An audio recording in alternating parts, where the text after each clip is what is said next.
Muito boa tarde a todos, muito bem-vindos. Vamos iniciar dentro de instantes uma conversa a pretexto da final da Taça de Portugal de 1969 e do marco que foi na história do futebol, mas na história do país, como muitos já puderam testemunhar no acompanhamento da visita à exposição. Mas antes de avançarmos para esse momento de conversa, passava a palavra ao Sr. Ministro da Cultura, o Dr. Pedro Adão e Silva, para uma intervenção inicial.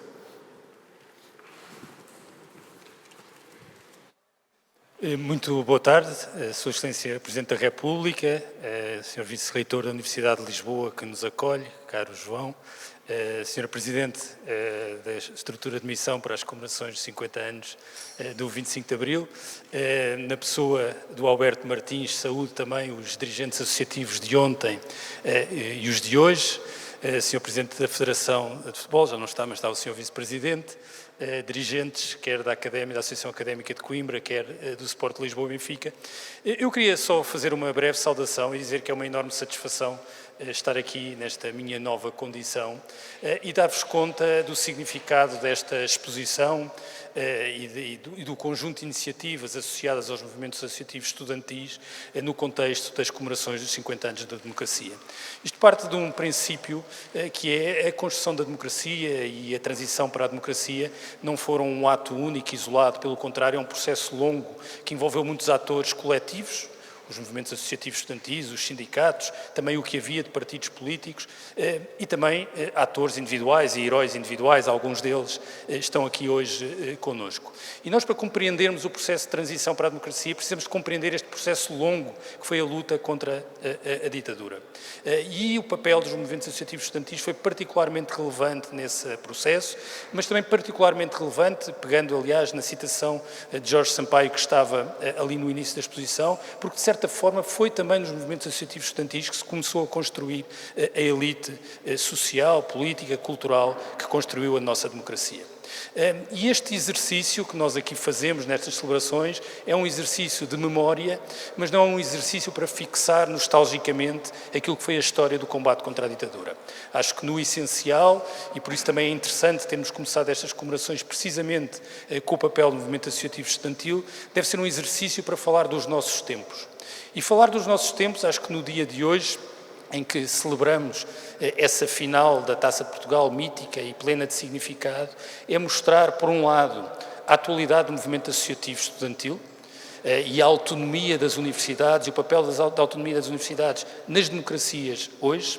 É falar também do papel fulcral do desporto como experiência social, cultural e também política, e recordar que essa experiência de 69 é uma experiência que deve manter a sua atualidade e também, claro está, ouvir os relatos e os testemunhos daqueles que participaram no processo, quer como dirigentes associativos, quer como estudante, quer como jogadores de futebol à altura daquilo que era o nosso futebol português.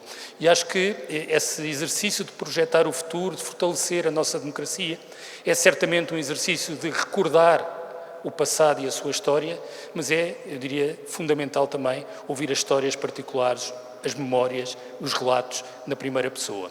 E temos esse privilégio hoje aqui e eu espero que seja isso que resulta dessa conversa. Mais uma vez, muito obrigado a todos.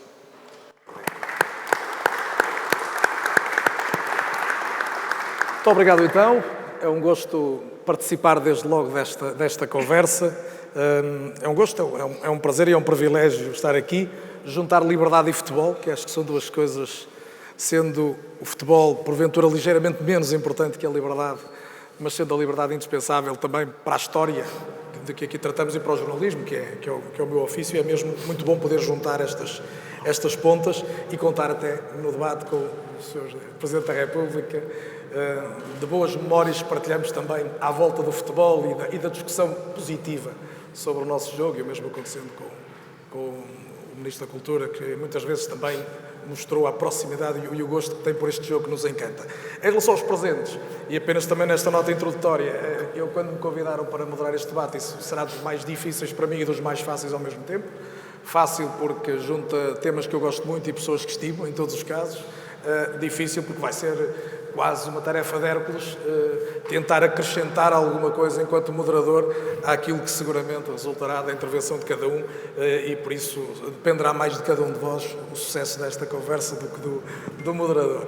Não queria obviamente deixar de apresentar, embora fosse quase dispensável, o Alberto Martins está aqui na condição obviamente daquele que foi o presidente da Associação Académica de Coimbra na crise de 69 e era o presidente da Associação Académica e já nos vai contar como é que viveu esse dia e como esteve para viver momentos que depois não sucederam nessa final do Estádio Nacional.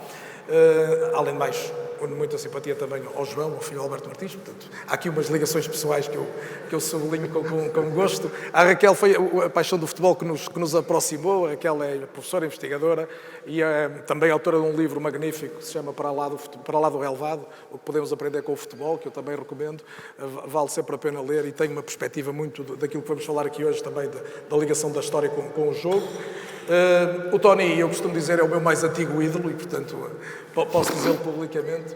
A minha primeira vinda a conhecer o Estádio da Luz tinha no exterior do estádio um jogador do Benfica chamado Tony, com um BMW, com uma matrícula que eu não sei, mas o Tony lembrou-se quando viu a fotografia, e desde esse tempo eu era um menino que tenho uma amizade grande pelo Tony. Do Mário Campos tenho também uma memória muito boa, mais recente, e também está numa fotografia que está lá em casa no meu escritório, numa sessão de antigos jogadores da Académica que eu participei em Coimbra há uns anos. Ofereceram precisamente uma fotografia extraordinária, das mais bonitas, está ali, eu tenho-a com qualidade, uma fotografia do formidável, do histórico fotógrafo de Coimbra, autografada por vários jogadores da Académica, e tenho-a com muito gosto e, portanto, é um prazer redobrado estar aqui. Alberto Martins, o primeiro desafio, agora entrando no que nos trouxe cá, que é a parte mais, não é difícil, é a parte, porventura, mais relevante, é este. Muitas vezes olha-se para o fenómeno do futebol como tendo sido um braço do regime. Ora, o que nós, e os 3 Fs, e a velha ligação, a apropriação que o regime, não apenas o português, mas outros regimes, fizeram do fenómeno popular que o futebol se tornou indiscutível a partir, sobretudo, de metade do século passado. A vivência dos estudantes de Coimbra, a forma como o futebol se integrou na contestação ao regime, nega isto. Sim, absolutamente. A Académica era uma causa na altura. E foi uma causa pela liberdade. E foi uma causa de uma importância brutal, porque Portugal, em 1969, é um país subdesenvolvido, com uma ditadura, com censura política, um país de grande iliteracia, analfabeto, a fugir à fome e à miséria mais de 1 milhão de portugueses por essa Europa fora, e com uma guerra colonial em 3 frentes. 1969 é a substituição de Salazar por Marcelo Caetano e a luta de Coimbra emerge nessa circunstância com uma grande manifestação de massas, e o futebol e a Associação Académica estão identificados, e os estudantes que jogam na Associação Académica, estudantes de grande qualidade e jogadores humana e atlética, estiveram identificados com a crise académica e foram um elemento absolutamente essencial.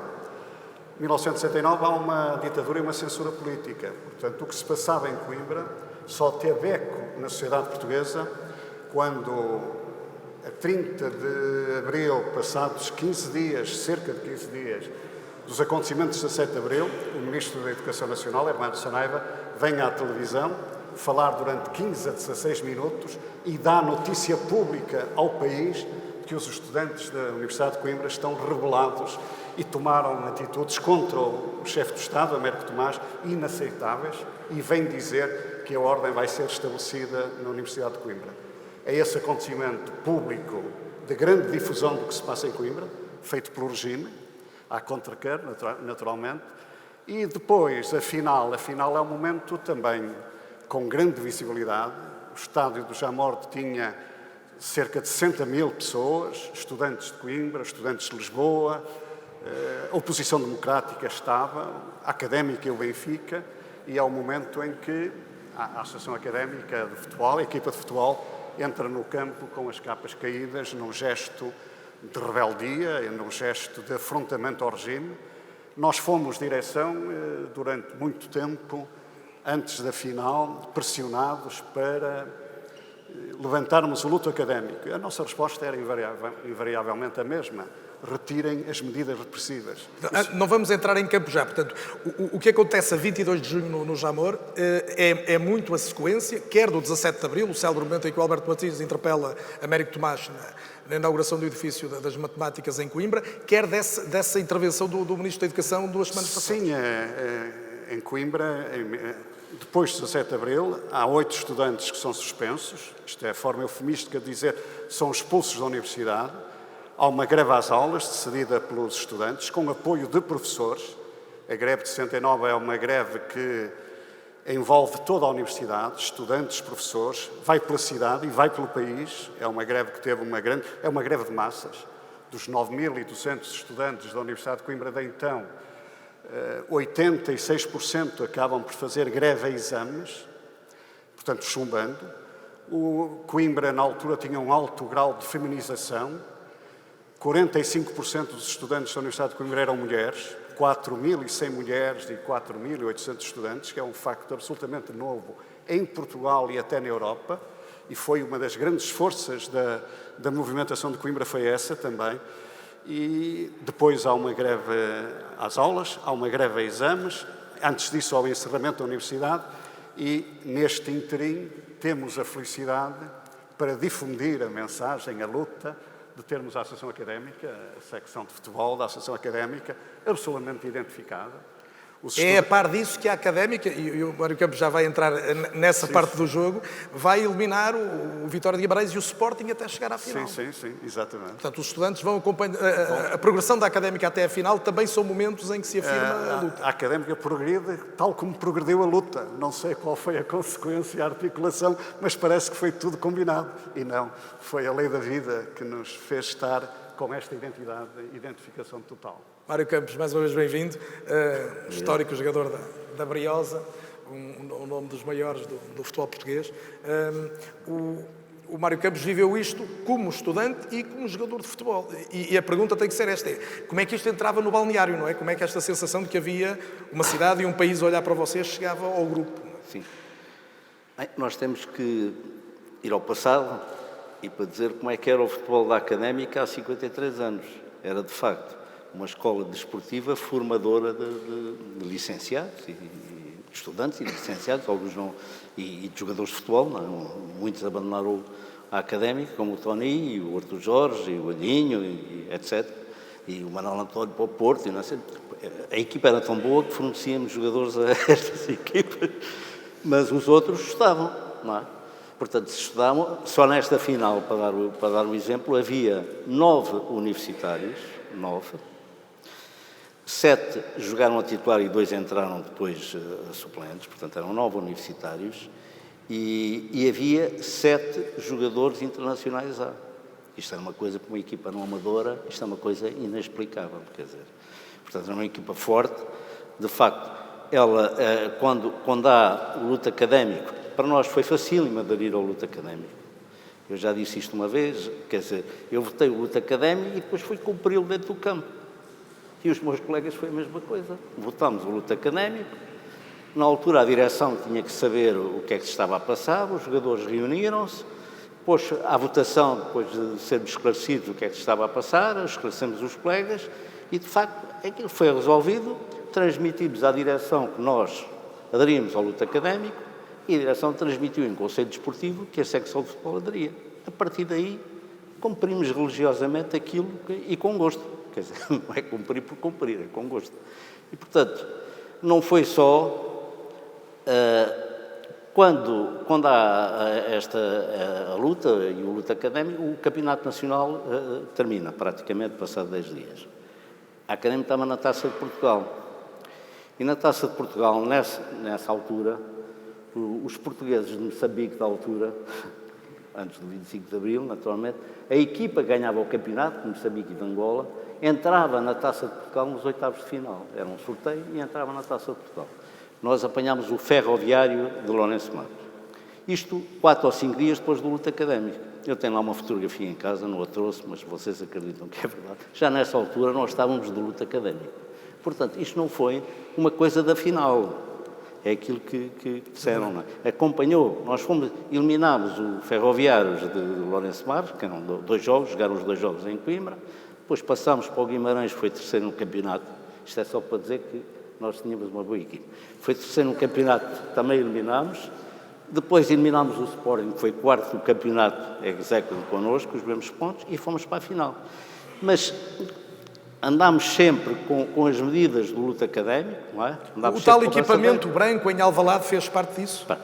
A Federação Portuguesa de Futebol não entendia bem o que é que se estava a passar, mas também não fez nada. Mas desde que nessa meia final, que era contra o Sporting, em que fomos de equipamento branco, aquilo é assim, nós tínhamos 2 equipamentos, levávamos sempre 2, não é?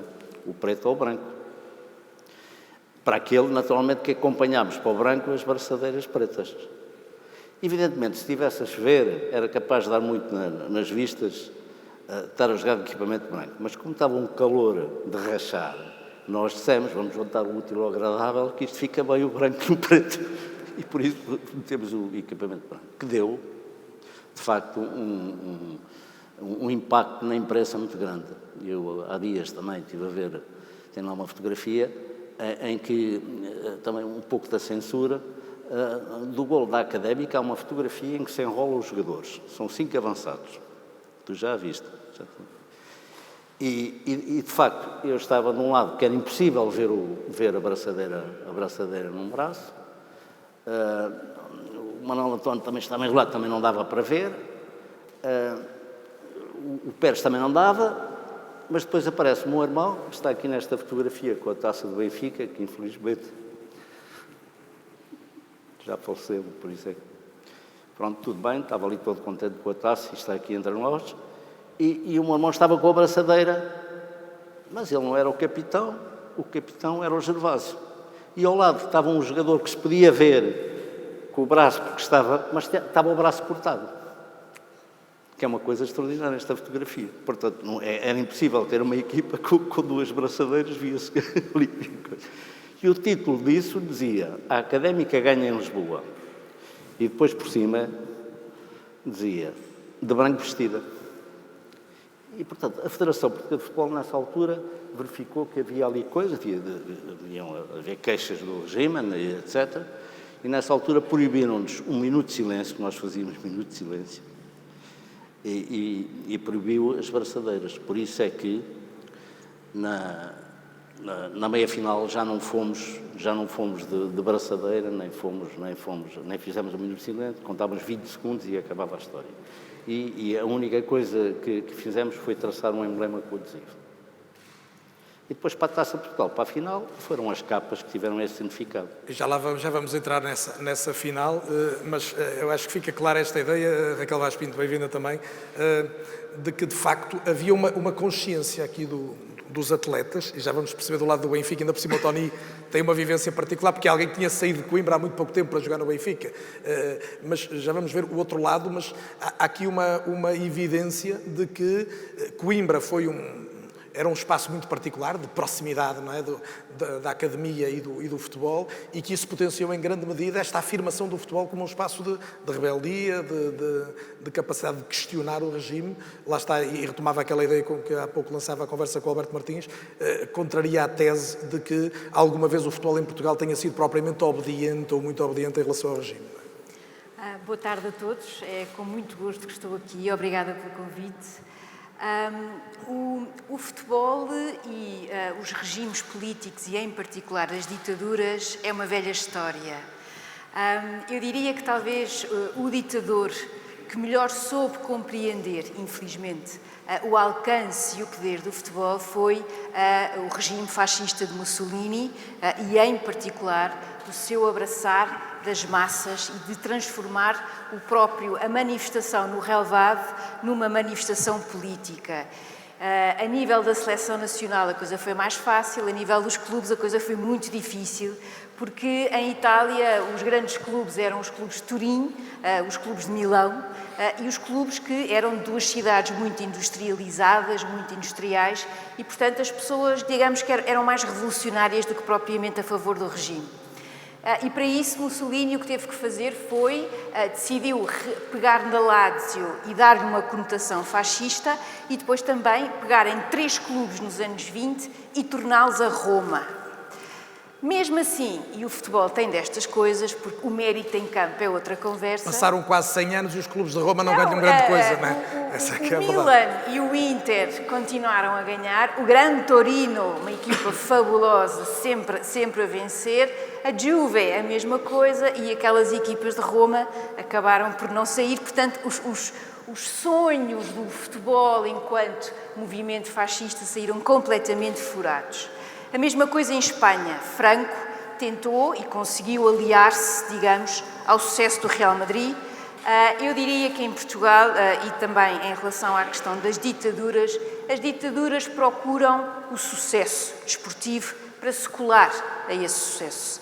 E, sobretudo, na segunda metade do século XX, quando se percebeu que o futebol extravasava, passava, não era um fenómeno de elites, era um fenómeno de massas. Hoje em dia, se nós quisermos fazer uma declaração política e queremos chegar a centenas de milhões de pessoas, fazemos-la num jogo que tenha imensa audiência. Ou seja, hoje em dia temos esse elemento importante também, os mídias ajudaram nesse fenómeno.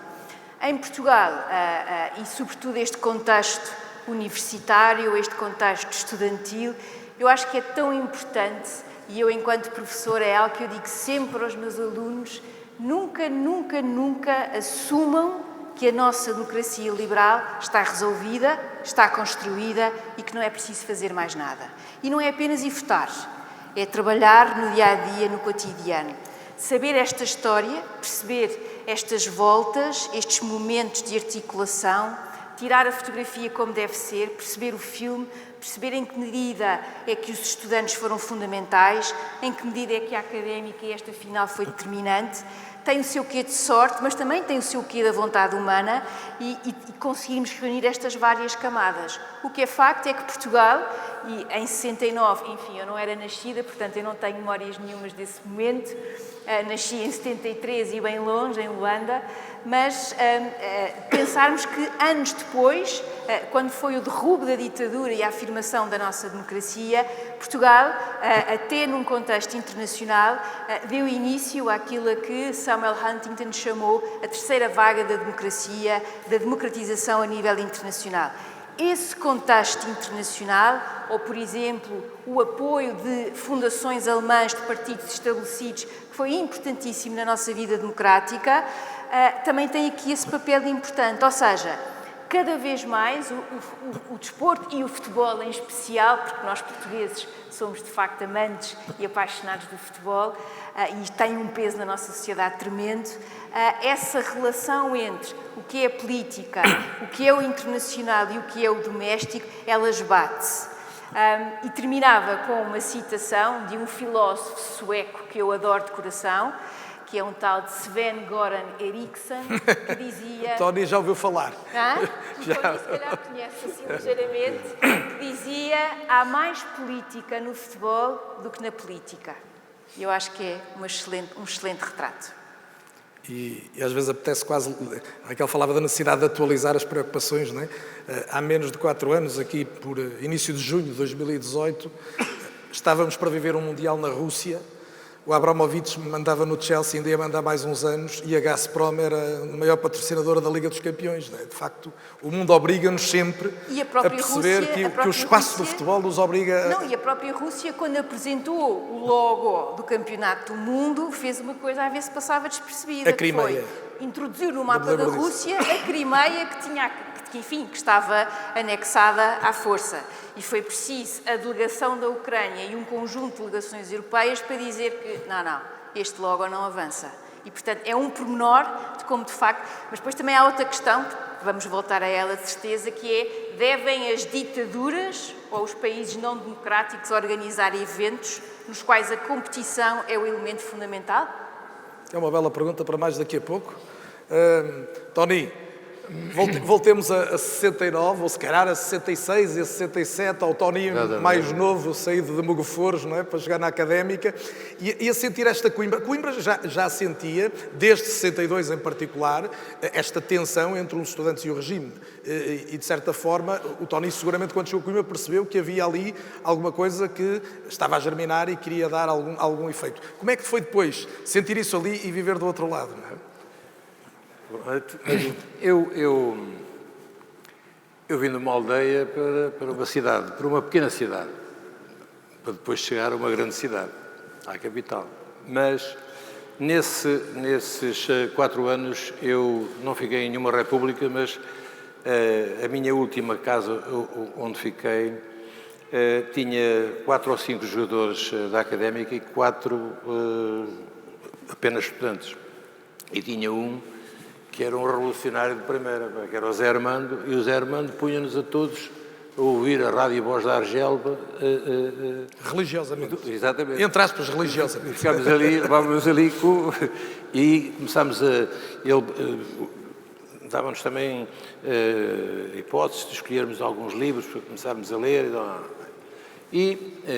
Entretanto, para além dessa catequização que o Zé Armando nos fazia ali a todos, aquilo era quase religioso, até porque havia a polícia que fazia as rondas e nós punhamos um copo de água em cima porque se dizia que as ondas, já parece o António Silva ou o Baixo Santana, que fazia lá desaparecer do radar da polícia. Portanto, não vivi numa república, mas sem querer comecei a ficar, portanto, por dentro daquilo que eram as lutas académicas. E eu saio de Coimbra em 68, onde, portanto, depois acabo por jogar, portanto, essa final. Portanto, eu nesse ano, faço a dobradinha. Chego ao Benfica em 68, ajudo a ganhar o campeonato e depois também a taça. Entretanto, eu tinha estado em 67, na final mais longa que houve no futebol português, com a Vitória de Setúbal, onde a Académica foi o Jacinto João, com os 149 minutos, faltava 1 minuto para que houvesse um novo jogo. Portanto, em 67 eu tinha estado a viver uma situação onde, veja também o que é que acontece. É que no jogo com a Vitória de Setúbal estávamos nós a pôr a capa em cima do Américo Tomás. E 2 anos depois estamos a viver uma situação logo diversa, completamente, em que não há nessa final não há Presidente da República, é o Ministro, não sei se, naquela altura, Diretor-Geral de Desporto. Não há transmissão televisiva, que é outro fator muito relevante. Já era habitual que a RTP transmitisse a final da taça. Mas quando nós entramos para o aquecimento e vemos, portanto, e não havendo televisão, eles sabiam o que é que estava a acontecer. Eu sabia alguma coisa por ele, okay? Porque aquilo para mim não era novidade saber que eles entraram a passo. E para o jogador do Benfica, ele não está envolvido na mesma luta em que no início. E a comunicação social não tinha nada a ver com o que é hoje. Ele no final do jogo é que se envolve com a mistura e a troca de camisolas de uns e de outros. Tony, não avancemos já para o jogo, que ainda temos as peripécias do jogo, que são curiosas, não é? E o Alberto Martins na bancada à espera de ver o que é. Eu sei saber o que lhe poderia ter acontecido, não é? Já lá vamos. Mas no balneário do Benfica, então não havia, até à entrada em campo, até o momento em que vão as equipas a par e que percebem a cena das capas descaídas e a marcha mais lenta dos jogadores da Académica, até aí sinal nenhum. A nossa luta, o nosso objetivo era ganhar. A Académica tinha esse objetivo, mas eles quando entraram em campo já estavam a ganhar. Porque a manifestação que houve no Jamor é uma coisa que não passa só pelo adepto da Académica. É porque o adepto do Benfica também acabou por passar também passaram cartazes pelas mãos deles. Entendes? Portanto, a Académica já entrou a ganhar. Os jogadores da Académica eles sabiam que estavam a fazer história naquele dia.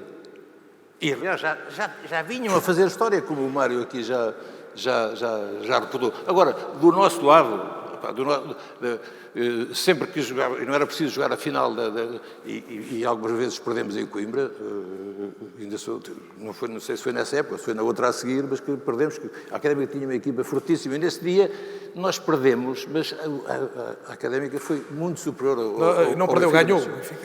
Desculpa? Disse perdemos, ganharam. Não, eu agora já estou com a camisola do Benfica. Não, ganharam, mas não mereciam, é o que ele queria dizer. É certo. Não, a Académica jogou melhor. Jogou melhor que o Benfica. Aliás, o Viegas naquele dia que enterrou aquilo. Pois.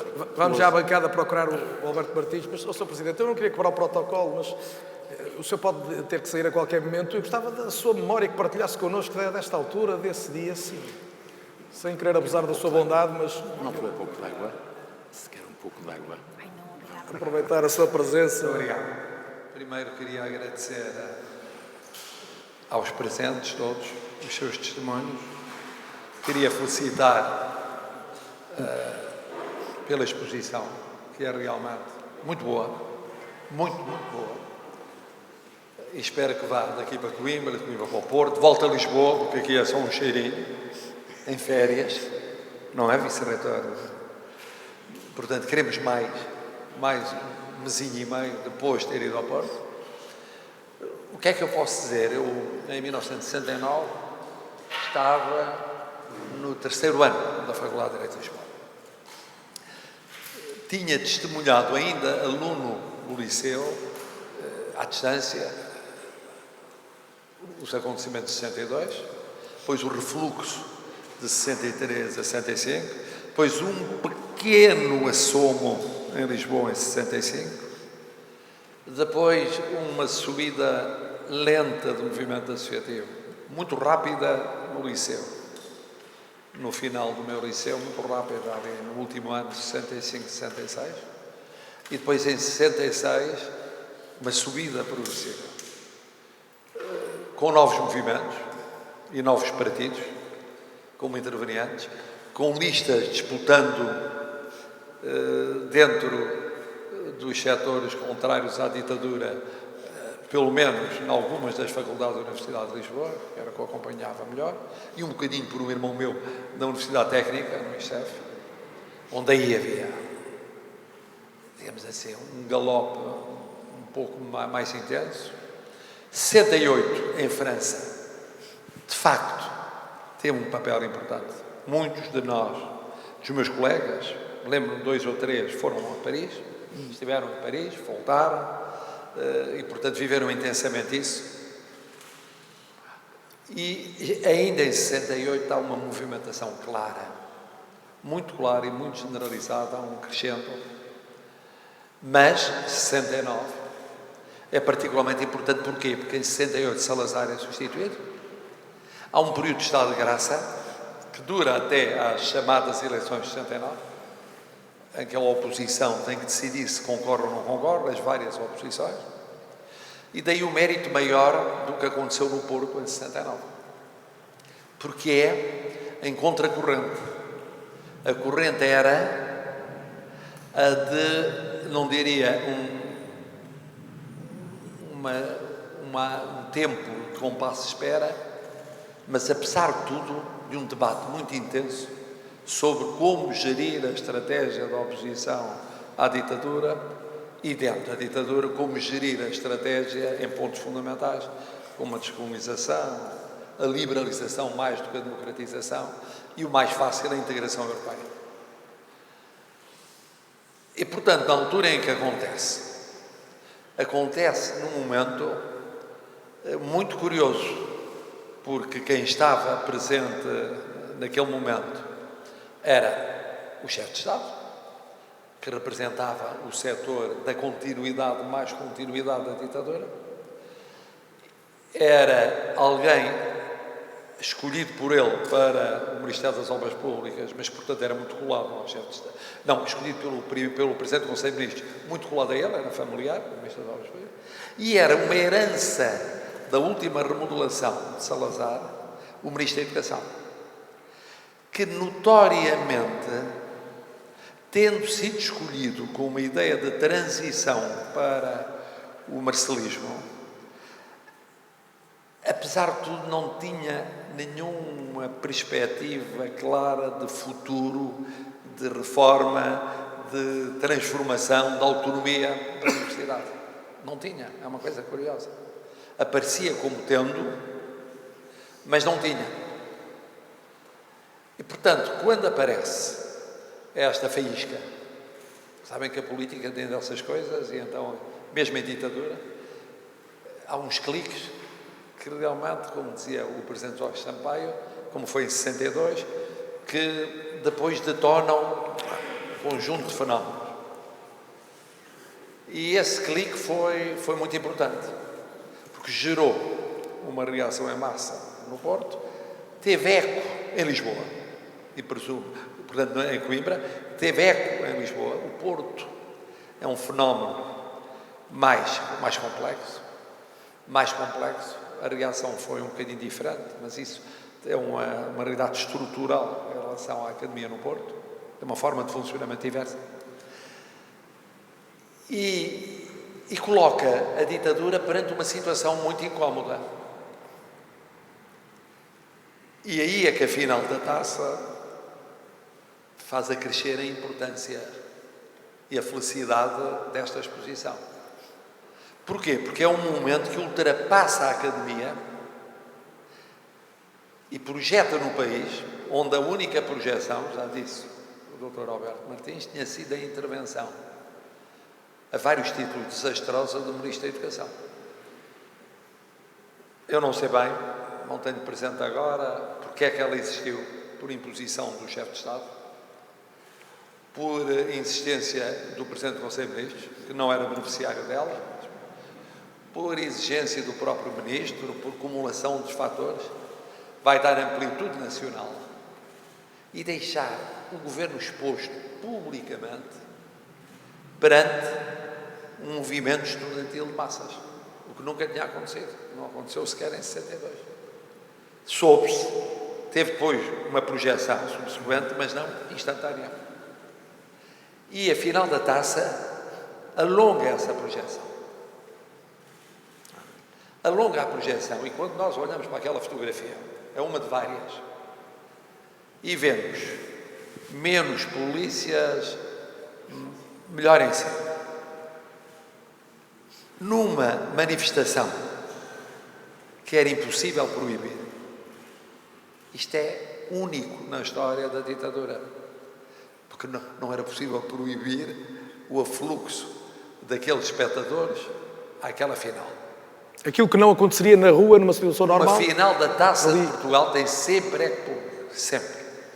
E então, a minha interpretação, olhando para trás e recordando o que eu pensei na altura, é que a ditadura deve ter pensado, vamos proibir a televisão, porque isto é um eco televisivo, então é uma bomba.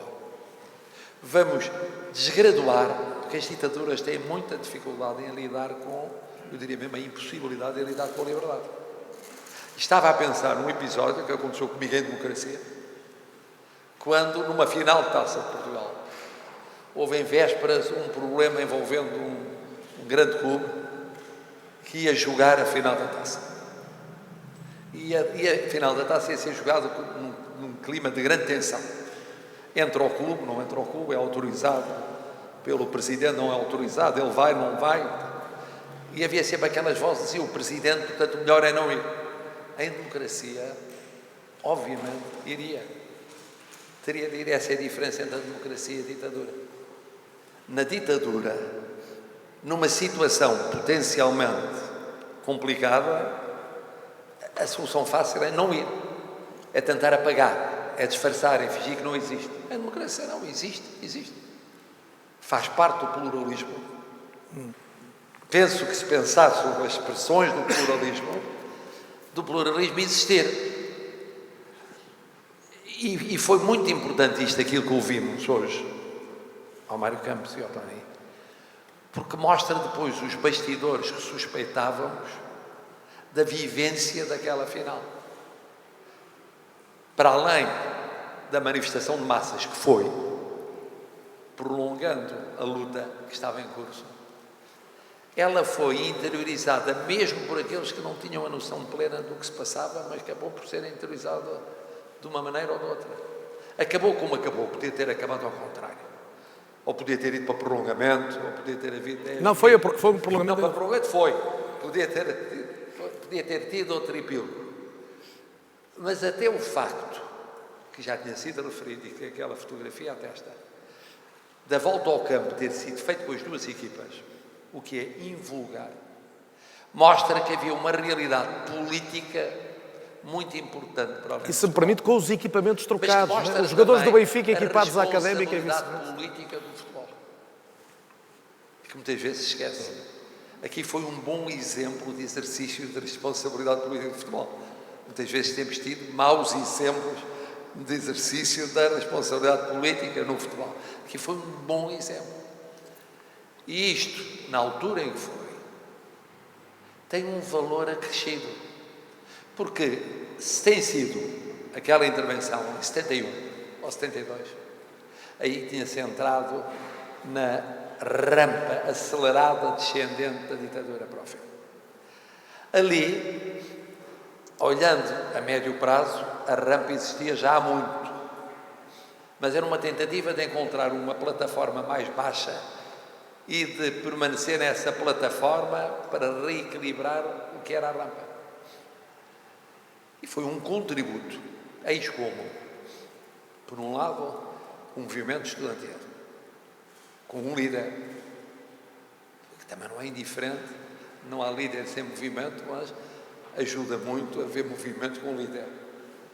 E depois, o papel desta final da taça. E o que eu penso que é importante naquilo que temos ouvido hoje e na exposição que vimos é que só uma minoria dos portugueses é que sabe isto e percebe isto. Os mais novos, porque isto não faz parte da memória que não têm. Os mais velhinhos, porque se vivia em ditadura. Souberam de alguma coisa mais tarde, souberam na altura, por causa daquela comunicação ao país e pelo impacto que tem sempre, são milhares e milhares e milhares de estudantes e de famílias e de vizinhos e de amigos. Mas isto é muito importante, porque é uma banalidade de selo, a democracia todos os dias, para usar uma imagem futebolística, ou ganha ou perde. Não há empates em matéria de construção. E em resumo, neste dia ganhou. Como não há em final da taça, também não há. Embora tenham ganho os dois. Mas, e penso que este momento e esta exposição são uma vitória, são um golo para a democracia. Muito bem. E a democracia precisa que se vá metendo golos todos os dias. Pois já bastam os golos que sofremos de vez em quando pela vivência democrática, porque em democracia não é possível apagar os golos que se sofrem. Em ditadura é possível, com a censura, cortar a história daquilo que não interessa que saiba, mesmo no futebol. Quem trabalhou nos jornais sabe, por exemplo, a página do desporto era daquelas em que era mais fácil tentar lutar contra o corte. Mas a partir de certa altura, uma derrota, fosse no ping-pong, fosse no futebol, fosse não sei quantos, que fosse considerada politicamente não revelável, era cortada. Era cortada, não existia. Portanto, olha, é tudo o que me ocorre, peço desculpa, tenho que ir receber o Sr. Primeiro-Ministro na audiência semanal. Mas foi muito bom. Porque a democracia faz isso também. Muito obrigado, muito obrigado.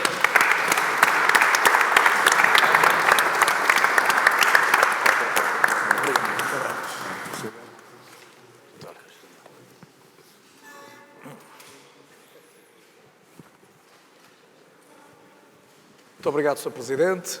A nossa conversa prossegue, no entanto, temos mais algum tempo para aproveitar, para aprofundar esta memória. E a proposta era entrarmos, se calhar, no dia do jogo, no que aconteceu e no que podia ter acontecido, e retomava a conversa com o Alberto Martins, porque o Alberto Martins vai para Lisboa, obviamente, na expectativa de um bom resultado da Académica, desde logo, não é? E agora conte-nos, na percepção do que ia acontecer, o que é que esperava que pudesse acontecer? Sabia dos cartazes, sabia que ia haver mensagens que iam ser passadas. Já sabia, por exemplo, que não ia haver transmissão televisiva nessa altura? Sim, já sabíamos que não estaria o o chefe do Estado, nem os membros do Governo, esteve um diretor-geral, e não haveria transmissão da televisão, isso já sabíamos, porque houve um conjunto de diligências muito grandes feitas por pessoas ligadas à Associação Académica e com alguma ligação ao poder, no sentido da Direção-Geral da Associação Académica tentar alterar o luto académico cedido pela Academia. Naturalmente que nós não tínhamos esse poder, o poder era da Academia se quisesse fazer marcha atrás, mas o que foi dito por todos nós, pela direção, é que, sim senhor, levantaríamos o luto académico se retirassem todas as medidas repressivas e, portanto, seria um triunfo da Academia, e isso não foi feito. Eu lembro-me que no dia anterior dei uma entrevista ao Diário de Lisboa. O jornalista que me fez a entrevista era um amigo de Coimbra, o José Carlos Vasconcelos, que era e titulava no Diário de Lisboa, na primeira edição do Diário de Lisboa, na primeira página, vinha uma fotografia minha e a dizer: o moral dos estudantes é muito elevado. Porque quem deveria falar na Académica era naturalmente, e que tinha a legitimidade toda, e falou, na altura própria, o presidente da secção da Associação Académica, mas ele pediu-me, olha, diz aqui o que quiser, o moral é muito elevado, depois das grandes vitórias que temos tido, contamos vencer o adversário e tal, e depois no fim lá falava no Benfica para disfarçar. Mas aquilo saiu a primeira edição do Diário de Lisboa, com uma fotografia até minha, o presidente da Associação Académica, o moral é muito elevado. E a segunda edição do Diário de Lisboa, na altura tinha a segunda edição, já não trazia fotografia, nem trazia o destaque de primeira página. Portanto, a censura percebeu. O nosso foi muito interessante, até para mim, permitam-me só um apontamento pessoal, que tem graça. Eu vim para Lisboa num carro com vários amigos e fomos dormir à casa do Marquês da Fronteira, do Fernando Mascarenhas, porque não tínhamos outro sítio para dormir. E chegamos lá, o Fernando Mascarenhas, arranja-nos onde dormir. E ele disse, não, está tudo cheio. Mas arranja-se aqui uma sala, e pôs-nos a dormir. A mim, eu fiquei no sofá, o Carlos Batista em cima de um piano, outros noutro sofá. Durante a noite o Carlos Batista caiu. Não estragou o piano, nem se estragou a ele, mas pronto, lá fomos. Portanto, a solidariedade era isto, não é? Dormi pela primeira vez e conheci o Palácio Marquês da Fronteira dormindo ao lado do piano que me tocou. Depois de manhã lá vieram umas senhoras vestidas de branco e de preto e tal, umas empregadas muito distintas a servir-nos um café. Tal. Mas fui para o futebol com a ideia académica. A moral dos estudantes era muito elevada, a vitória é possível. Exatamente. Eu acreditava também nisso. A Académica era uma causa, sabíamos que tinha vindo de Coimbra um comboio especial, vários autocarros, a nível individual, carros. Coimbra estava em peso em Lisboa. Os estudantes de Coimbra, a oposição democrática, os estudantes de Lisboa apoiaram muito a nossa manifestação. Nós imprimimos em Lisboa, queríamos ter impresso 100.000 comunicados, que lançamos durante o jogo ao ar, só conseguimos distribuir 35.000. Porquê? Porque as associações académicas de Lisboa, afetas ao MRPP, achavam que o movimento de Coimbra era reformista e não disponibilizaram os seus copiógrafos. As associações académicas, onde havia alguma conexão com o PC, deram-nos todo o apoio. A direção da Associação Académica de Coimbra tinha um ou outro elemento de PC, mas era uma direção, podemos dizer, socialista, alguns comunistas. Era uma geração democrata, do movimento democrático, não tinha filiações partidárias, salvo 2 ou 3 elementos que... Portanto, só distribuímos 35 comunicados, comunicados à nação, que foram lançados ao ar no estádio. E, durante o estádio, eu lembro-me de ter entrado no estádio, no Superior Sul. Nós tínhamos direito a irmos para o camarote. Tínhamos um camarote da direção da Associação Académica, mas nunca o utilizamos. Eu utilizei uma vez, eu e o Osvaldo utilizamos uma vez, e outros elementos de direção, no jogo Académica Sporting. Ao fim da primeira parte, estava ao nosso lado, no camarote, o reitor da universidade. O reitor, nós mandamos umas piadas, aquelas piadas académicas habituais. O reitor, na primeira parte, pirou-se, foi-se embora, porque não estava para aguentar. Mas, como eu dizia, nós entramos no Estado, e quando eu estou a entrar no Estado, eu e Osvaldo e mais 2 elementos da direção, no Superior Sul há uma grande ovação. Ele vira-me para o Osvaldo e diz: epá, entrou a Académica. Vira-me para trás: não, estão a ovacionar os representantes dos estudantes. O aplauso era para vocês mesmo. Era para nós. Ele disse: a Académica entrou. Não, estão a vacinar os representantes dos estudantes. Disse-me o Osvaldo no gozo. Nós levávamos estas coisas também com grande leveza. E sabíamos que havia malta que estava encarregada de trazer dentro das capas os cartazes e, no intervalo, os cartazes foram desfaldados. Estes cartazes, muitos dos que vêm aqui, menos polícias, mais ensino, Universidade para o Povo, estão 36 estudantes presos, um conjunto de cartazes de grande manifestação política, e passaram no Superior Sul, onde estava a base dos estudantes, embora houvesse muita gente de Coimbra noutros sítios, e passaram pelo lado da bancada do Benfica e não foram apanhados, pelo contrário, houve uma grande solidariedade dos adeptos do Benfica, nunca foram apanhados os cartazes, não houve nenhum cartaz que fosse apanhado. Foram no estádio, foram 7 estudantes presos, pela PIDE, que estava ali, 4 de Coimbra, 3 de Lisboa. Bem, e pronto, nós estávamos, quando a 10 minutos, ou cerca de 10 minutos do fim, o Manel António marca aquele golo, aquilo, a alma voou e a alegria era imensa. E só esta pergunta: o Alberto Martins, nesse momento, não tem ideia nenhuma de que havia uma preparação de o chamarem para uma eventual celebração da vitória da Académica? Só soube depois. Portanto, esteve lá tranquilo como Sim, mais um adepto, depois de ter sido aplaudido, não é? Não, o aplauso foi uma coisa circunstancial e menor, e nem me dei bem Mas conta. quem é que preparou isso? Só veio a saber depois? Não, isso era a direção da Associação Académica, havia pessoas encarregadas disso. Para Lisboa tratar dos comunicados que iam ser distribuídos, veio o Celso e o Salvador. Eu ficava Mas sempre... para esse momento em que o iriam chamar para... Não, isso foi uma... Eu soube isso foi a equipa da Académica, o Artur Jorge e o Vítor Campos, que falaram. E conversaram com eles. Eles sabiam onde estava a direção. Nós tínhamos um sítio onde estava uma bandeira pequenina, estava a direção ali. Uma cana muito grande, uma bandeira pequenina. Nós usávamos técnicas de comunicação. Não. Podemos especular assim sobre o que podia ter acontecido. Nós tínhamos controle, conseguimos ter controle, quando foi a greve a exames, das comunicações secretas que a polícia fazia. Porque Conseguiram aceder a isso? Aceder aos códigos secretos da polícia. A polícia vai para este tal, e os piquetes de greve estavam lá. Portanto, durante muito tempo nós conseguimos isso. Não sei se ainda hoje eu devo dizer como isso foi conseguido, talvez não. Se é consigo.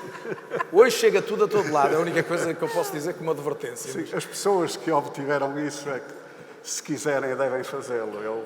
Isso foi em que altura? Isso foi em 1969, logo a seguir, a 2 de julho, à greve a exames. Porque foi uma greve cumprida por 86% dos estudantes da universidade. Foi uma greve em que a polícia invadiu Coimbra, a polícia de choque, a Guarda Republicana a pé, a cavalo, com jipes com arame farpado, estudantes... Isso logo após a tal declaração do Ministro da Educação? Não, isso é já depois da declaração do Ministro da Educação. Há greve às aulas, continua, ele depois encerra a universidade. E a seguir é que vem essa... Depois há a Associação Académica em Assembleia Magna, mais de 6 mil estudantes decidem greve às aulas, e depois a greve às aulas é que é muito duro, porque está a polícia. Então. Isso ajuda-nos a perceber bem que o enquadramento era este. Coimbra é uma cidade universitária, é preciso ver.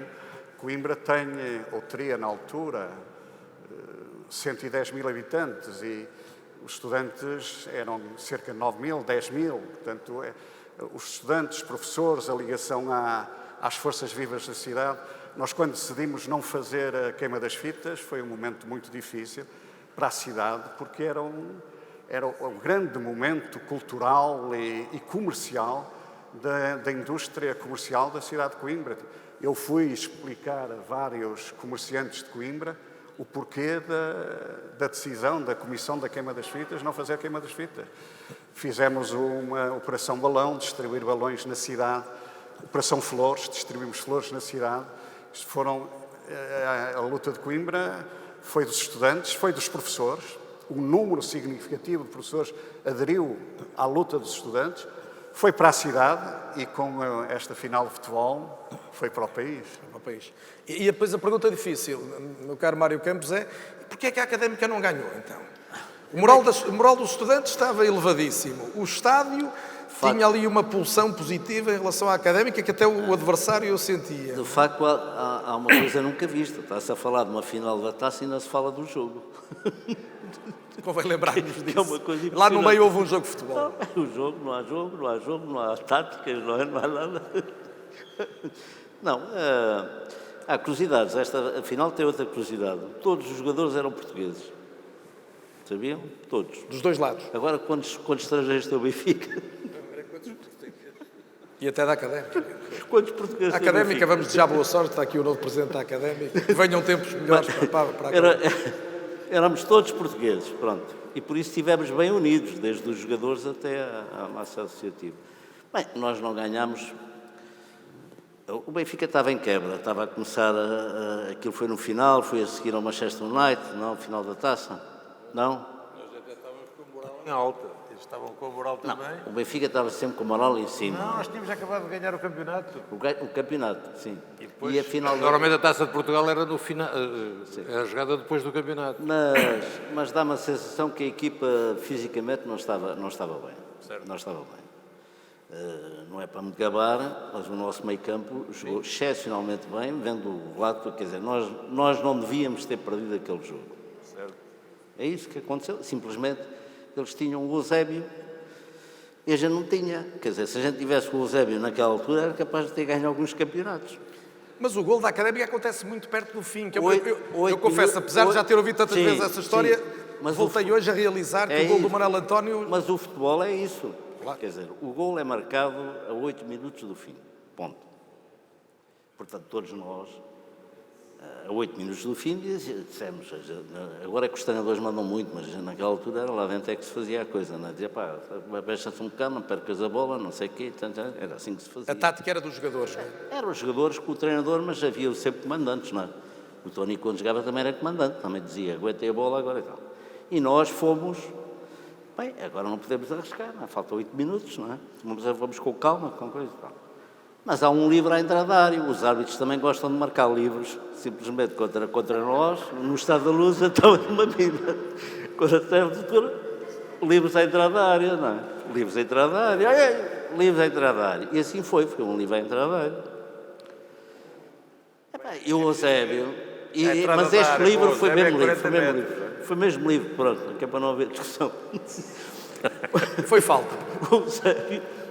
O Eusébio tirou um estouro, que era o estouro ao Eusébio, e o nosso guarda-redes foi infeliz, não é? Deixou bater a bola e a bola soltou para o Simões, para o nosso amigo Simões, que tinha uma média de golos por campeonato, 2 golos, que era a média dele, não é?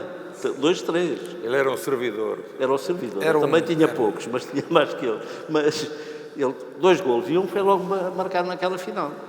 E depois o segundo golo é uma coisa, é uma distração também do guarda-redes. O Eusébio não marcava golos de cabeça. Não, foi marcar o golo de cabeça, alguma coisa aconteceu. Ficou meio. Não marcava muitos, era raro. Não era um ponto fraco que o Eusébio não tinha, mas era dos menos fortes dele. Mas claro. nós jogámos bem, nós jogámos bem, não é? Jogámos bem. Era uma equipa europeia, não é? A Académica era uma equipa europeia e estava a jogar com a melhor equipa da Europa. Nos anos 60, o Benfica foi a melhor equipa da Europa. E uma equipa de não amadores e estudantezinhos também andou a jogar na Europa. E andou nas classificações boas. É inédito isto, pronto. É o Francisco Isto até Andrade que treina... Até é bom para dar força aqui ao presidente da Académica, que tem um fardo grande nas costas, para reviver o passado, para construir o futuro. Isso é bom. Para haver união. Era o Francisco Andrade, o treinador da Académica, nessa final. O Francisco Andrade é que treina a Académica nessa final. Não é? O Francisco Andrade é que treina a Académica nessa final. Sim, o Francisco Andrade entrou na parte final do campeonato. Era um mau treinador, depois entrou e... Antes era o Mário Wilson nesse ano. Era o Mário Wilson, depois foi o Maló, que se chateou lá com o árbitro ou com a federação, e maneira que podia fazê-lo, maneira que abandonou o treino, porque era médico, já abandonou o treino. Chateou-se e tal. E entrou o Andrade, que pegou na equipa, pegou bem, a equipa estava formada, mas ele pegou bem e levou até à final. E do lado do Benfica, Tony, qual foi a tática? Como é que... Não, olha, eu chego ao Benfica em 68, é um período, começa-se a viver um período de transição, porque há jogadores que foram, a década de 60 é uma década realmente de grande afirmação do Benfica europeu, com 2 vitórias e 3 derrotas. 5 finais dos campeões. Cinco finais. E eu chego quando o Sr. Mário Coluna está a chegar ao fim, o José Augusto, o Zé Torres já a caminhar, portanto, para os 30 e poucos, o Cruz também já a chegar, portanto... Está a chegar o Humberto, está a chegar o Tony. Estão a aparecer os Humbertos, os Tonis, os Vitor Martins, os Cheus, isto tudo, mas ainda com Jaime Graça, com o Eusébio, com Simões, com o Zé Henrique, enfim... Há ali uma mescla que vai ajudando a que transitemos para uma época não de esplendor em termos europeus, mas que é de dominamos a década de 70. Porque por duas vezes estamos à porta do Tetra e o Sporting em campeonatos do mundo, pimba, mandava-lhe sempre, dava-nos com a ripa. Em 70 e 74 estamos para fazer 4, ganha o Sporting. Vamos fazer 4, em 74 ganha o Sporting. Por isso, esta académica é uma académica que tinha, tal como disse aqui o Mário, um meio campo de grande qualidade, quer técnica e taticamente. Naquela altura não é tempo de pressões altas, nem de encurtamento de espaços, nem nada. O léxico naquela altura era outro. Mas o jogo era o mesmo.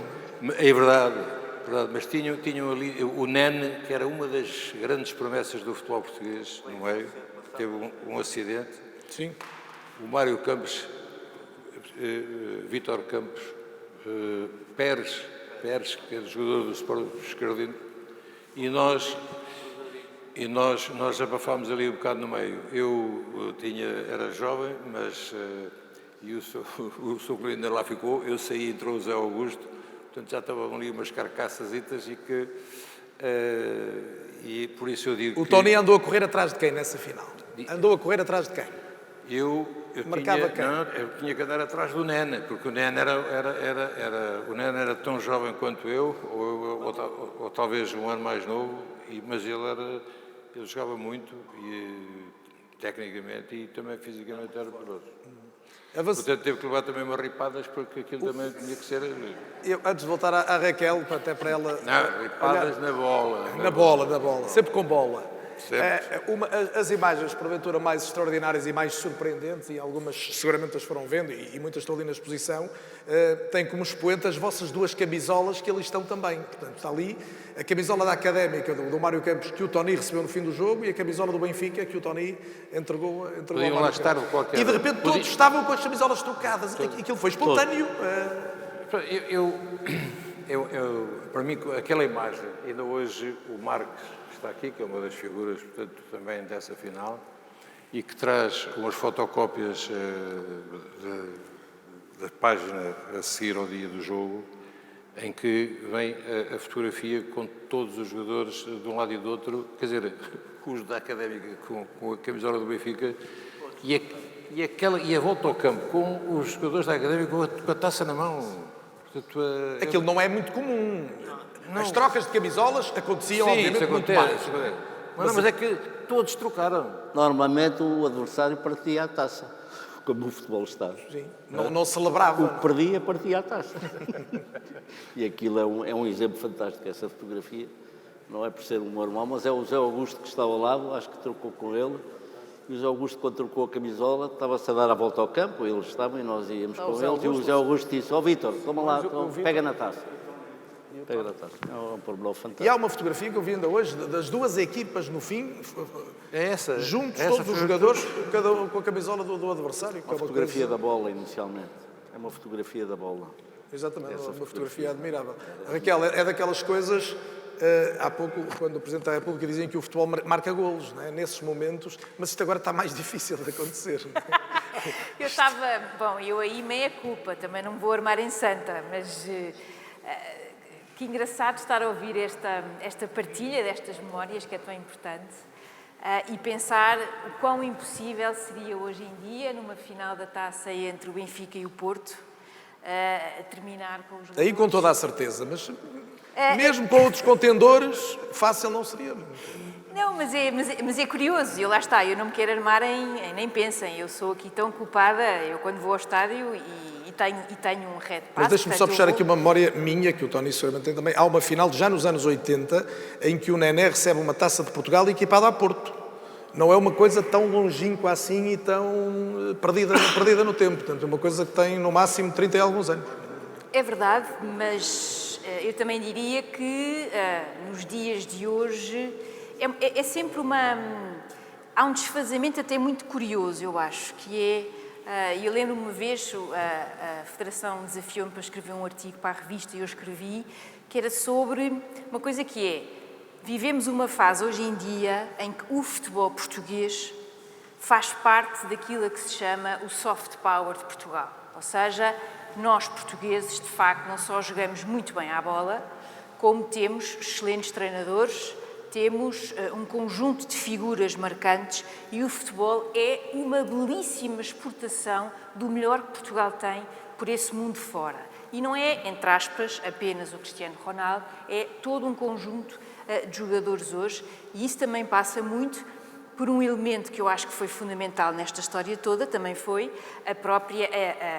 olhem, aquilo que, enfim, o Pedro já cá não está, portanto posso falar à vontade, ele não vai ficar decorado, que é um livro que o Pedro Adão e Silva escreveu com o João Tomás, justamente sobre, o título é Deixem-nos Sonhar, sobre o impacto de Saltilho e, ao mesmo tempo, a integração de Portugal na União Europeia, ou na altura na CEE, e depois também o acompanhar, que foi a profissionalização das estruturas, da federação, dos clubes, de todo, daquilo que era um jogador que nos anos 80, o que é que era o agente, o que é que era os salários, o que é que eram os cuidados médicos, e a diferença para os dias de hoje é brutal.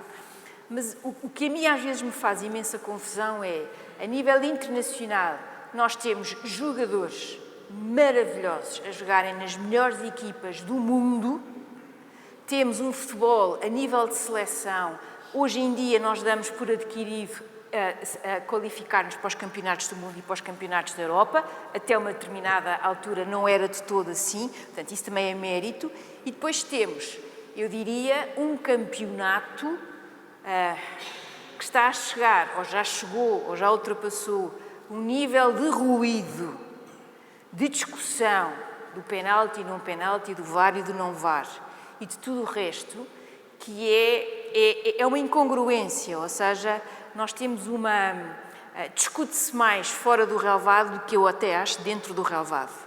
E essa dificuldade, e estava a ouvir-vos aqui a falar, sem dúvida que é um momento especial, é um momento histórico, tem um elemento de luta política extraordinária.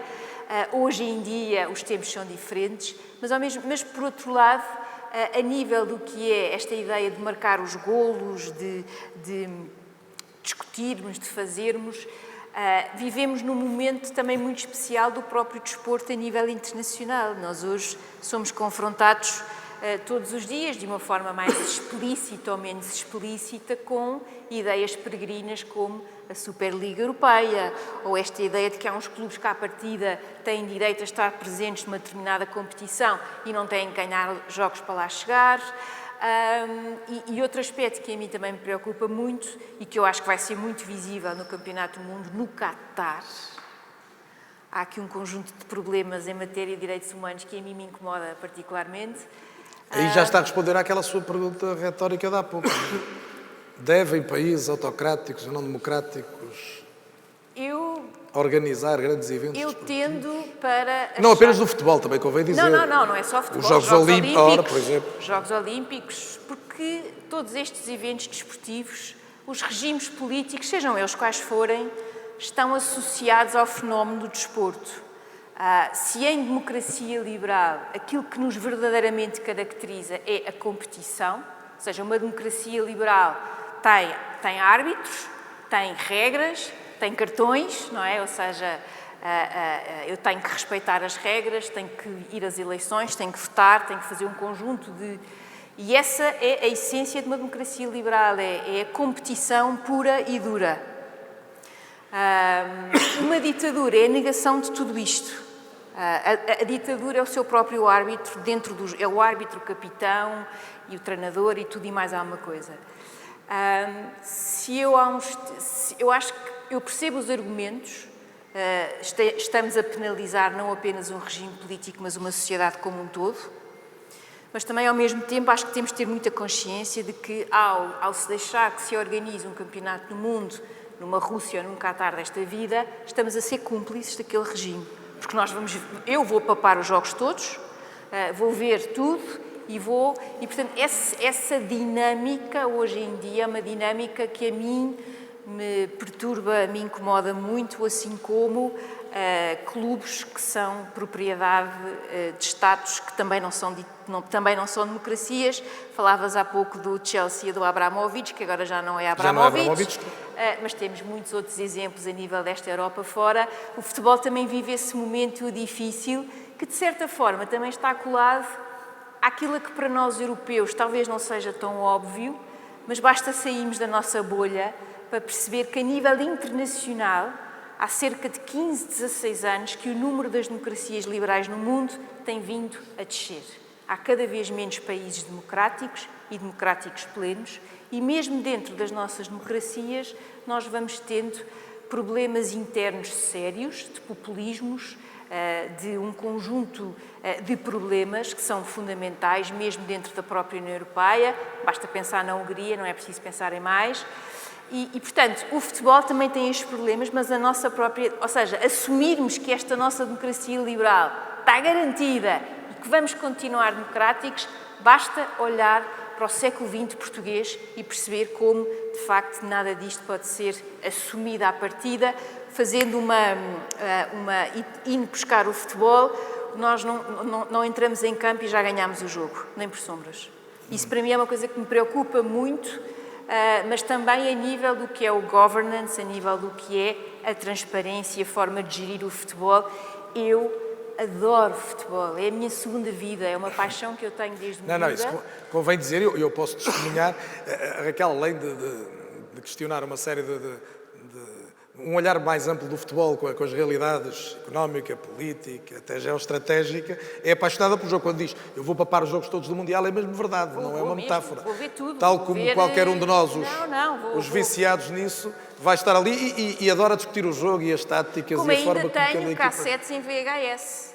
Também lá tenho alguns. Coisas que ainda o nosso Sérgio Busquets não jogava e já Raquel guardava. Esta conversa, mas também me custa muito ver algumas tendências atuais no futebol e essa é a preocupação. Ou seja, enquanto cidadã e enquanto adepta incondicional deste jogo, que me fascina. O futebol ser um palco de violência é uma coisa que, de facto, nos deve mobilizar a todos. E em Portugal, infelizmente, de facto, temos dois jogos. Temos os jogos em que somos todos da seleção, em que se pode ir com a família ao estádio e celebrar, e depois temos os jogos dos clubes em que cada vez nos aproximamos mais de países que não são bom exemplo a este nível, e qualquer dia temos que fechar o estádio, que não é de acordo do dono do estádio, porque senão aquilo vai sempre dar confusão. É exemplo do que acontece na Grécia, na Turquia e noutros países que não serão aqueles que nos devem motivar para a imitação. Antes de termos Guardiolas e Kloppes, isso sim, faz tão bem ao futebol. Ver dois tipos que lutam palmo a palmo por um ponto de diferença, né, até ao fim de um campeonato, e no momento em que um ganha e o outro perde, podiam estar a trocar as camisolas como o Benfica e a Académica. Né? Estão ali a abraçar-se e a respeitar e a valorizar a sua vitória na derrota do outro. Esta é uma coisa, de facto, que devemos retirar mais do jogo. Alberto Martins, e com isto a falar dos jogos, estou-me aqui a esquecer de perguntar se o meu amigo já perdoou a traição do Eusébio, porque... Não vai desmentir aqui ao frente de toda a gente que chegou a fazer uns quilómetros largos para ir de Espinho a Matosinhos, a pé em boa parte, só para ver jogar o Eusébio, não é? Isso é uma pergunta curiosa. Eu sou natural de Guimarães e, na minha juventude, a minha simpatia ia para o Guimarães e para o Benfica. Depois, quando cheguei a Coimbra, tornei-me até sócio da secção de futebol da Associação Académica, e a Académica, durante o tempo todo, passou a ser uma causa, e hoje sou só da Académica. Mas fui, efetivamente, de Espinho a Matosinhos para ver jogar o Benfica, que tinha um jogador novo, o Eusébio, e lá vi o Eusébio marcar um golo ao Leixões, na altura, e lá regressei. No regresso já consegui uma boleia, e fui eu e um amigo meu, viemos à boleia para Espinho, que era a casa dos familiares meus, mas o Eusébio, em 1969, de facto, cometeu um erro histórico grave, que aquele golo à Académica é um golo contra a sua natureza, contra a sua identidade, contra o seu destino e contra o triunfo que nós aspirávamos. Embora, como hoje se diz e muito se pode dizer, a Académica ganhou aquele jogo, mas foi o outro, o da Liberdade. O jogo de futebol ganhou o Benfica, mas o outro ganhou a Académica. E por isso eu peço ao Presidente ver se conseguimos fazer outras maiores vitórias, porque temos que levantar a Académica. Mas a maior prova dessa vitória mais importante é estarmos aqui hoje a falar disto. Não é? É um facto. Vitórias em finais de taça houve muitas, não é? De Sim, tantos sim, clubes. sim. Esta vitória foi da Académica, sobretudo da Académica, mas desse momento. E pronto, eu gostava que quer o Mário, quer o Tony, acabassem a falar-nos do que mais gostam do jogo, do nosso jogo, que no fundo nos trouxe aqui, há pouco eu não resistia a juntar-me aqui à Raquel, esta memória do Eusébio também é a celebração do encanto que o jogo tem e essas equipas, o futebol viverá sempre do talento, será tanto melhor quanto mais talento houver no campo, independentemente, falávamos da evolução tática do jogo, da evolução física, do nutricionismo, da preparação, não é? Quando houver jogadores com mais talento, o jogo é mais giro, não é? Ele está atualizado. Não. Quando passei pelo... Está atualizado. Não, eu até vou Está buscar o exemplo quando Até porque saí e fui viver... o filho obriga, não é? E fui viver a minha experiência. A minha primeira experiência lá fora foi com o Bordeaux, onde o Zidane estava a dar os primeiros passos. E só o plantel eram 18 jogadores. Não podias ter mais ninguém. O resto ias buscar ao centro de formação. E vamos jogar à Córcega contra o Bastia. E eu estava-me a queixar ao diretor do hotel. Olha, tenho aí uns... Nem sei bem o nome deles. Quer dizer, amanhã... de burros não se fazem cavalos de corrida. Portanto, tu podes trazer os melhores treinadores do mundo, não transformam os jogadores medianos, sabes, em grandes jogadores. Pode melhorar alguns aspectos, mas para que tu chegues a patamares de sucesso, por isso é que os grandes treinadores estão sempre em grandes equipas, portanto, eles escolhem os melhores. É para ganhar. Agora, o que eu gostaria de ver era esses treinadores em clubes de menor dimensão chegarem. Isso não, bem, também isso a gente sabe que não é possível. Mas aquela Académica era mágica, não era? A Académica, nessa altura, e posso recuar, não comigo, posso recuar 2 ou 3 anos atrás, aquilo aquele tiki-taka do Barcelona. Vamos pôr ali, vá lá, 10% que era a Académica, traduzia muito essa ideia de jogo. Porque tinha também uma série de jogadores que entendiam o jogo e que compreendiam o jogo, quer jogadores tecnicamente bons e depois taticamente também inteligentes. E o Mário era um deles. Porque o futebol é um jogo de inteligência. O Mário era um desses, não era? O futebol é um jogo de inteligência. Não, o Mário começou comigo nos júniores da Académica, ainda fomos júniores da Académica. Ele veio do ano Ele refinou, cada ano que passava o Mário era melhor. Cada quê? Cada ano que passava, Sim. tu eras melhor jogador. É como o Tinto. Depende, se for da Bairrada. Porque a casta vaga da Bairrada é que dá. O que eu acho... O futebol é uma coisa muito simples, não é? As pessoas é que complicam. Acho que agora estão a complicar um bocadinho. Nós vamos ver, portanto, uma equipa do Distrital a jogar. Começa a sair como todas as equipas do mundo. Não é? Para o guarda-redes, dá para o defesa esquerdo, depois dá para o central, depois dá para não sei o quê. Tanto faz serem muito bons, tecnicamente, como não sejam bons. Eu acho que esta do Tony é fundamental o que diz. O jogador tem que entender o jogo. Se for burro, não dá. Porque o jogo, para mim, o principal é, independente do lugar que se tem, a ocupação do espaço do seu lugar. E a ocupação do espaço é fundamental. E hoje o campo está maior.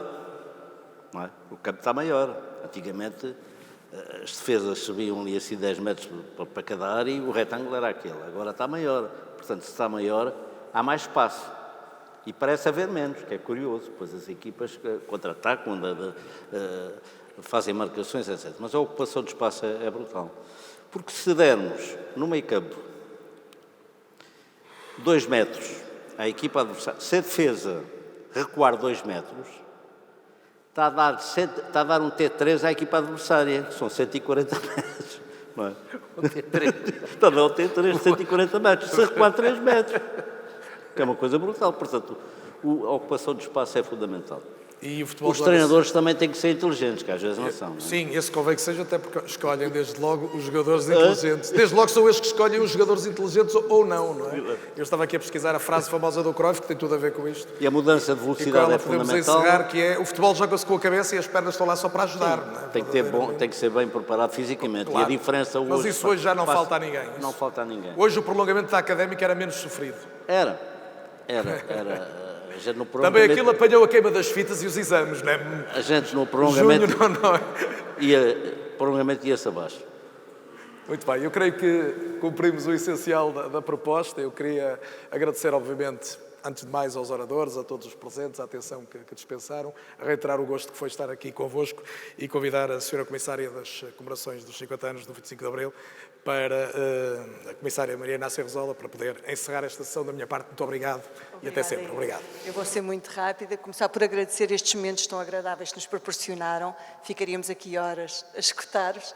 Agradecer a presença de todos, deixando uma palavra muito particular ao Ivan Ferreira, que foi quem pensou e organizou toda esta sessão, em conjunto com a Maria, com a Isabel, com a Sofia, e convidar-vos agora para uma bebida, agradecer a quem nos recebeu, ao Museu da Cidade, convidar-vos para uma bebida para podermos conversar um pouco sobre estas e outras questões que o futebol e a política nos proporcionam. Obrigada.